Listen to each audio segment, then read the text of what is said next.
ఆ అమ్మ దయ ఉంటే అన్నీ ఉన్నట్టే. నిష్క్రోధా క్రోధశమని నిర్లోభా లోభనాశిని నిస్సంశయా సంశయజ్ఞి నిర్భవా భవనాశిని.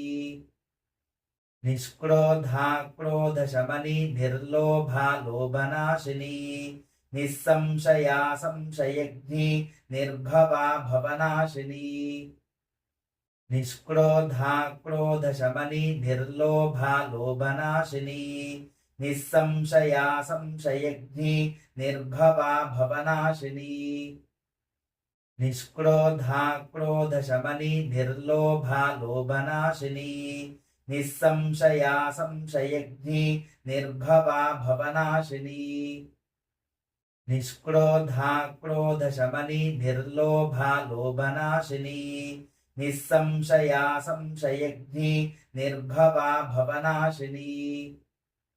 నిష్క్రోధా క్రోధశమని నిర్లోభా లోభనాశిని నిస్సంశయా సంశయజ్ఞి నిర్భవా భవనాశిని.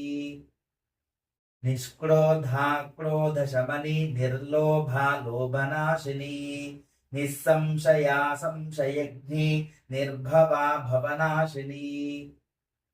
నిష్క్రోధా క్రోధశమని నిర్లోభా లోభనాశిని నిస్సంశయా సంశయజ్ఞి నిర్భవా భవనాశిని. నిష్క్రోధా క్రోధశమని నిర్లోభా లోభనాశిని నిస్సంశయా సంశయజ్ఞి నిర్భవా భవనాశిని. నిష్క్రోధా క్రోధశమని నిర్లోభా లోభనాశిని నిస్సంశయా సంశయజ్ఞి నిర్భవా భవనాశిని. నిష్క్రోధా క్రోధశమని నిర్లోభా లోభనాశిని నిస్సంశయా సంశయజ్ఞి నిర్భవా భవనాశిని. నిష్క్రోధా క్రోధశమని నిర్లోభా లోభనాశిని నిస్సంశయా సంశయజ్ఞి నిర్భవా భవనాశిని.